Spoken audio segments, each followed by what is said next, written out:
The Gels might have beat Dundee United at Tannadice, but that hasn't cheered up Kris Boyd one little bit as he went on another Rangers rant, claiming that the board are happy to be second best, despite actually being in third place and being 5 points behind Aberdeen. Welcome back, guys, to Fog Football. Kris Boyd, should have been a good day for him yesterday. He's seen his team pick up a win. He's seen his team get 3 points. He's seen his team close the gap to the top two. But Boyd, after the match, he wasn't happy.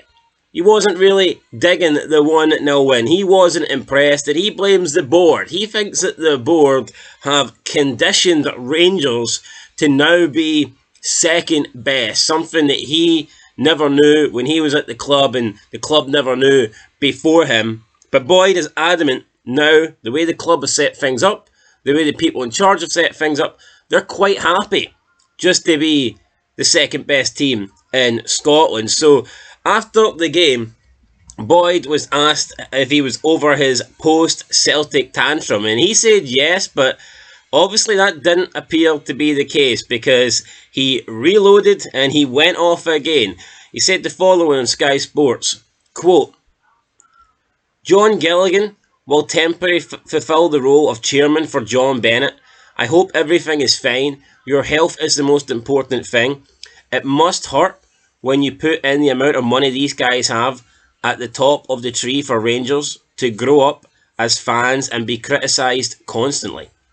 But listen, that is the reality. When you're at a big football club and things aren't going right, I'm sure they would have said the same thing with previous owners. And that is why they are in the position they are in. It's another role that needs to be filled for me. The structure at Rangers is broken. They need to get it fixed. James Bisgrove decided to move on, and Jim Gillespie was the one who was headhunted. We were led to believe he was the one who was going to take up the role of chief executive, and that is no longer happening. He has knocked that back for whatever reason. You look at it right now, and there are huge roles within the football club that need to be filled, and need to be filled quickly. Because personally, I know people will say it doesn't have a knock-on effect, but when you've got a manager who can't concentrate fully on what he needs to deliver on the pitch, because there are other things bubbling away in the background, it does have an impact on what happens on the pitch. Rangers need a proper structure in place that allows from top to the bottom for Rangers to go and flourish. End of quote. So Boyd thinking that Rangers need to sort out the backroom team. He thinks it could be having a negative effect on Rangers and it could be hampering Clement. Now, I'm not sure if it's hampering Clement this season. I think what's hampering Clement is the fact that his team isn't very good. I mean, the players that they've got aren't very good. They've tried to clear out a lot of the dead wood and they just didn't really have the money to replace them. So, I mean, I'm sure it does have a knock-on effect, but, I mean, right now, I'm pretty sure Rangers would rather have more money to spend in the transfer window rather than bring in a chief executive. I think Clement would have rathered an extra 10 million to bring in a couple more decent players than have Jim Gillespie join as the chief executive. That's what I think, but you know, Boyd thinks that the success starts in the back room, which I can understand, but I wouldn't really use it as an excuse, and that seems to be maybe what Boyd was hinting there. Then he talked about Clement a little bit more, and he says, quote, "For Clement, he has been given a huge responsibility. He has been looking to bring in his own players. Personally, it's difficult for me to sit here and say Rangers have to accept second best, because it was never ever in my mindset when I played with the football club, and it was never in anyone who was connected with the football club. When you listen to what is being said around the football club, that is the kind of mindset I'm in at this moment in time. What you are picking up is going to be time. Players in, it's going to be a project. Personally, I cannot sit and say Rangers Football Club is a project. I have said it before. You need to win games of football. Celtic, they have set the standard in Scottish football for a number of years now. I can't sit here and say Rangers are a project. Whatever's happened recently, they've fallen off a cliff. They've pressed the self-destruct button." End of quote. So, Boyd going on to say Rangers have hit the self-destruct button there, so it's a bit of a claim, but I mean that's how he feels at the moment. Claims have fallen off a cliff. They kind of have since the 55 season. They've just went backwards when in reality they should have went forwards. They should have strengthened, and I mean it didn't help them that Celtic actually appointed a really good manager, Ange Postecoglou, but I mean coming out of that season, Rangers really did have something to build on, and they didn't build on it. You know, they had a lot of sellable assets.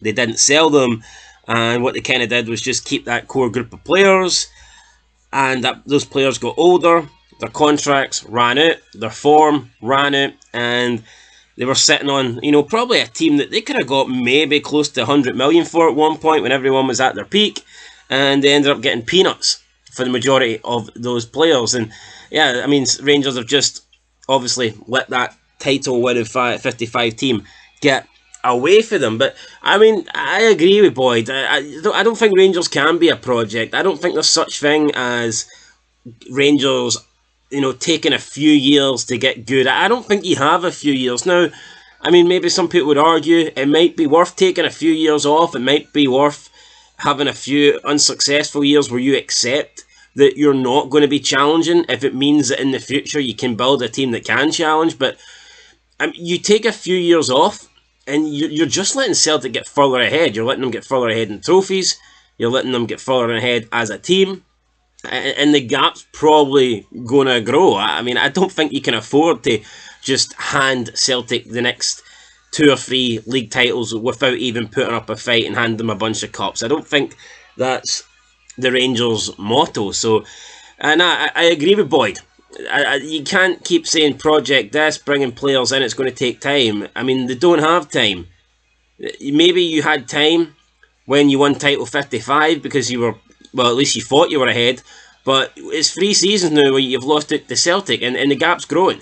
You don't have time. You can't wait. You know, it's dumb. You have to bring in players that are ready now, players that can win games now, not players that can maybe be ready in 12 months, 18 months. Nah, that's not what Rangers need right now. They need players that can come in and take the fight to Celtic, and right now, I mean, they don't really have that. And I mean, it does seem like Rangers are just content second place, man. You know, where's the drastic changes to fix things and get them into first place? You know, it's not happening. I think the backroom staff, the board, I mean, the chief executives, they don't have one right now, but I mean, the backroom staff, they just seem content. You know, they're getting their money.